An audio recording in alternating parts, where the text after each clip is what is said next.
আসসালামু আলাইকুম। কয়েকদিন ধরে বলবো করে বলা হচ্ছে না। আমার কাছে ভীষণ খারাপ লাগছে। আমি জানি না যে মানুষ কেন এগুলো করে। আল্লাহ প্রত্যেকটা মানুষের মধ্যে আলাদা মেধা দিয়েছে, পরিশ্রম করার মতো সে শক্তি দান করে। কিন্তু মানুষ সেই মেধাগুলোকে কাজে না লাগিয়ে এই কাজগুলো কেন করে? আমি আমার Facebook পেজে আপনারা জানেন যে রুমানা ইয়াসমিন ওখানে প্রায় ২৫ লক্ষ ফলোয়ার রয়েছে। তো এটা তো একটা পাবলিক পেজ, তাই না? তো আমি গত ২ দিন আগে আমার এক ছোট ভাই সে হচ্ছে আমাকে একটা স্ক্রিনশট দিয়ে বলতেছে, "আপু এই Facebook আইডিটা কি আপনার?"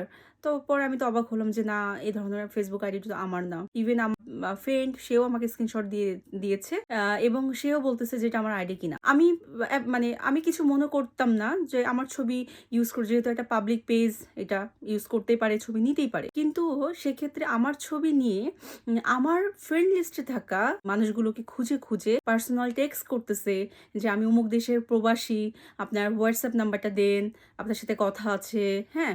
বিভিন্নভাবে লাইক আমার পরিচিত জনরা মনে করতেছে হয়তোবা এটা আমার নতুন আইডি, আমি হয়তোবা কথা বলতেছি, তাই না? এই ধরনের প্রবলেমগুলো মাঝে মধ্যে দেখা যায়। অনেকে ভুল বুঝে, অনেকে বিশ্বাস করে যে হয়তোবা সেই অরিজিনাল মানুষটাই কথা বলতেছে। অনেকেও কিন্তু টাকা পয়সা দিয়ে ফেলে যে আ মিথ্যা কথা বলে যে আমার অনেক টাকা লাগবে, দেখো আমি অমুক, প্রবলেম চলতেছে, কিছু ইমার্জেন্সি এই নাম্বারে টাকা পাঠিয়ে দাও। তো অনেকে আছে না, সম্পর্ক ভালো, টাকা পাঠিয়ে দেয়। পরবর্তীতে দেখা যাচ্ছে যে বলে তোমাকে তো টাকা দিচ্ছিলাম বা এটা ওটা। এই ধরনের যাতে সমস্যা না হয়, যার কারণে আমি আজকের ভিডিওটা, হ্যাঁ, ডেফিনিটলি আমি এদের এগেইনস্টে অ্যাকশন নিব। কারণ আমার কাছে আইডি গুলো এসেছে।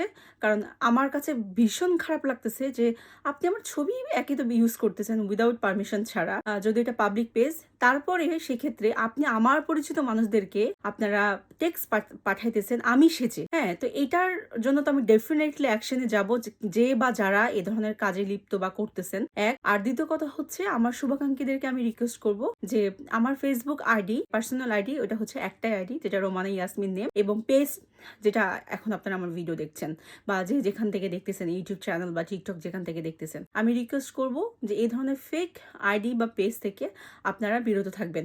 কাউকে কখনোই টাকা লেনদেন করবেন না সঠিকভাবে না জেনে, ঠিক আছে? আগে কথা বলবেন, আর নিজেদের লোক হলে তো বুঝতেই পারবেন যারা ফেক এভাবে টাকা চাইবে তারা তাড়াহুড়া করবে। আর আপনার পরিচিত জনের যদি কোনো একটা অ্যাক্সিডেন্ট হয়, কোনো প্রবলেম হয়, আপনি অবশ্যই জানতে পারবেন, ঠিক আছে? তো সবাই সতর্ক থাকবেন এবং যারা এই ধরনের কাজে লিপ্ত, ঠিক আছে? আপনারাও রেডি থাকেন। আমি ডেফিনিটলি আপনাদের বিরুদ্ধে অ্যাকশনে যাব।